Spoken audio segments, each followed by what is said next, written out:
Rice ఏమైనా పురుగు పడుతున్నాయమ్మా? మీరు ఎక్స్పైర్ డేట్స్ బాగా చెక్ చేసుకోండి అమ్మా. ఎటువంటి పరిస్థితుల్లో కూడా ఎక్స్పైర్ కాకూడదు.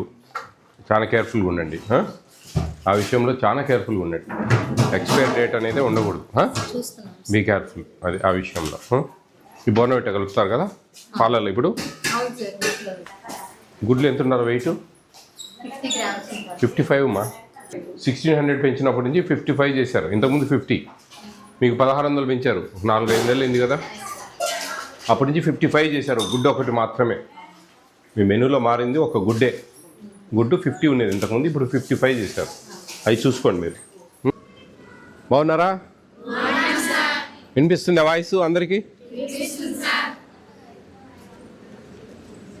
ఇక్కడ బాగుందా మీకు? బాగా మంచి వాతావరణము, కొండ ప్రాంతంలో పెట్టారు పైన. చాలా బాగుంది మీ కస్తూర్బా. భోజనాలు ఎలా ఉన్నాయి ఇక్కడ? మీకు ఏదైనా నచ్చంది ఏదైనా బ్రేక్ఫాస్ట్ ఒక్కటి ఉంటే మారుస్తా. ఏది మార్చాలి?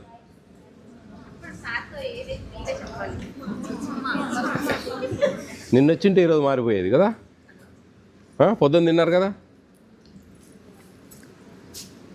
ఉప్మా. మారుద్దామా? అందరు చెప్పాలి. ఉప్మా చేసే విధానం అంటే ఎక్కువ మంది చేసేటప్పుడు క్వాంటిటీ ఎక్కువ కాబట్టి కొద్దిగా టేస్ట్ రాదు.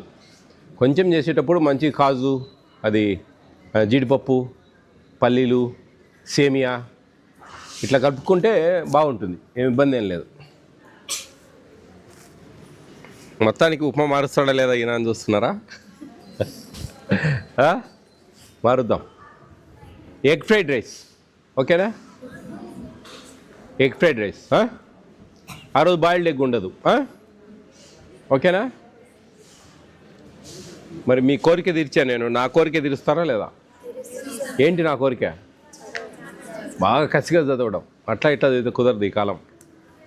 అర్థమవుతుందా? బాగా చాలా ఇంట్రెస్ట్గా చదవాలి, చాలా ఇష్టంగా చదవాలి, చదివింది బాగా గుర్తుపెట్టుకోవాలి. అర్థమైతే పరీక్షలు అయిపోతానే ఇంకా ఆ చదువుతూ ఏం పనులు అనుకోవద్దు. అది ఎప్పటికీ అవసరమే. విద్య అనేది, నేర్చుకోవడం అనేది అనంతం.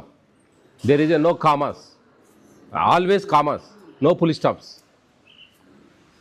నేర్చుకోవడానికి పులి స్టాప్ అనేది లేదు. నాకు వచ్చేసింది అనే అహం చాలా దెబ్బతీస్తుంది మనిషిని. నాకు అన్నీ తెలుసు అనే ఒక ఫీల్ అనేది వెరీ బ్యాడ్. నాకు అన్నీ తెలుసు అనే అహంకారం చాలా డేంజర్. నీకు తెలిసింది నాకు తెలియదు, నాకు తెలిసింది నీకు తెలియదు. నీ నుంచి నేను నేర్చుకోవాల్సి వస్తుంది, నా నుంచి నువ్వు నేర్చుకోవాల్సి వస్తుంది. పుట్టిన పిల్లవాడు కూడా వాడిని చూస్తే, వాడు చేసే వింత చూస్తే ఎవరే ఇది బల చేస్తున్నాడు వీడు, అది కూడా వీ కెన్ లెర్న్. అట్లా అన్నమాట. ప్రతి ఒక్కటి కూడా ఒక్కొక్కరి దగ్గర ఒక్కొక్క టాలెంట్ ఉంటుంది. అన్నీ మన దగ్గర ఉండాలని రూల్ ఏం లేదు. అర్థమవుతుందా? కాబట్టి బాగా శ్రద్ధగా చదువుకోవాలి. మీ తల్లిదండ్రులు కొంచెం పేద కుటుంబాల నుంచి వచ్చిన వాళ్ళందరూ ఇక్కడ మంచి ఎడ్యుకేషన్ ఇస్తూ ఉన్నారు. మీకోసం ఒక వ్యవస్థ పనిచేస్తూ ఉంది ఇక్కడ. లక్షల రూపాయలైన విలువ చేసే ఫుడ్డు అంతా ఎవ్రీడే, టీచర్సు, పెద్ద పెద్ద బిల్డింగ్సు, 280 మందికి ఇంత వ్యవస్థ పనిచేస్తూ ఉంది ఇక్కడ.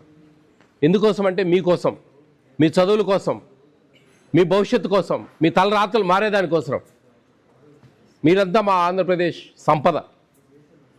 ఆంధ్రప్రదేశ్ సంపద మీరంతా. సంపద అంటే సంపాదన. మనం దారిలో పోతా ఒక 100 రూపాయల నోటు పడేసుకుంటామా ఇట్లా? అట్లే మీరు కూడా పడేసుకోలేము మిమ్మల్ని. మీరు బాగా బ్రతకాలా, బాగా మంచి జీవితం అనుభవించాలా, మంచి మంచి జాబ్స్ తెచ్చుకోవాలా. ప్రైవేట్ సెక్టర్ ఉంది, చిన్న చిన్న వ్యాపారాలు చేయాలా తెలివితేటలతో. ఎన్నో ఉన్నాయి మార్గాలు. మనసుంటే మార్గం ఉంటుంది. ఏమీ రావు. చదువుకునేది ఉద్యోగం కోసమే అనేది వదిలిపెట్టండి. చాలా వేషభాషలందు మార్పు వస్తుంది. మీ way of style, way of dressing, way of talking, way of behaviour అన్నీ చేంజ్ అవుతాయి. అన్నిటికీ మూలం చదువు. ఓవర్ నైట్లో వచ్చేది కాదు చదువు అనేది, దొంగలించేది కాదు.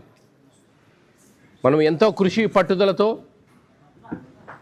చదువుకుంటేనే ఆ చదువు మనకు అబ్బేది. ఇంట్రెస్ట్ ఉండాలి, ప్రతిదానికి ఇంట్రెస్ట్ ఉండాలి మనకు. ఆ ఇంట్రెస్ట్ ఉంటేనే దాని మీద మనం ఆ చదువును క్యాచ్ చేయగలం గట్టిగా. ఏదో అన్నం ఇక్కడ మనకు ఉచితం పెడతా ఉన్నారు, సీట్ వచ్చింది, తిన్నాము, నిద్రపోయినాము, పడుకున్నాము, తెల్లారింది, మళ్ళీ క్లాసుకు పోయినాము అనుకుంటే కుదరదు. మీ తల్లిదండ్రులు మీ జీవితాలు బాగుపడాలనే ఉద్దేశంతో ఇక్కడికి పంపించారు. రేపు వాళ్ళకు మీరు అండదండగా ఉండాలా. మంచి ఫ్యామిలీస్ క్రియేట్ కావాలి, మీకు మంచి ఫ్యామిలీస్ ఉండాలా. ఏమి ఉద్యోగాలు ఏమి రావు, ఇంట్లో కూర్చొనైనా మనం వేరే చిన్న చిన్న వ్యాపారాలు చేసుకోవచ్చు. చిన్న చిన్న ఒక బొటిక్ పెట్టచ్చు, ఒక బ్యూటీ పార్లర్ పెట్టచ్చు, ఒక శారీ బిజినెస్ చేయొచ్చు, ఒక టైలరింగ్ చేయొచ్చు, ఒక ఏజెంట్ ఎల్ఐసి ఏజెంట్గా ఉండొచ్చు, ఒక చిట్టీలు బిజినెస్ చేయొచ్చు. ఇంట్లో కూర్చొని ఏమైనా చేయొచ్చు, మనసుంటే మార్గం ఉంటుంది. అర్థమవుతుందా? కాబట్టి కేర్ఫుల్గా చదవండి, కసిగా చదవండి. ఎక్కడ మీరు డ్రాప్ అయ్యి ఎక్కడ వదిలేసుకున్నా కానీ భవిష్యత్తు అంధకారం. అర్థమవుతుందా? Be careful. పిల్లలు మీ వంటలు ఇక్కడ అన్నాలు అన్నీ బాగున్నాయని చెప్పేసి ఎక్కడ ఏ ప్రాబ్లం లేదని మాకు ఫీడ్బ్యాక్ ఇచ్చారు. గుడ్. ఒక్క చిన్న ప్రాబ్లం కూడా రాయలేదు ఒక్కరు కూడా, అన్నీ బాగున్నాయి అన్నారు. I'm very happy. ఈ ఉప్మా ఒక మీ శత్రువు కదా, బద్ధ శత్రువా? ఉప్మాకు మంగళం పాడదాం. ఓకేనా? All the best all of you. Be careful, take care of your future.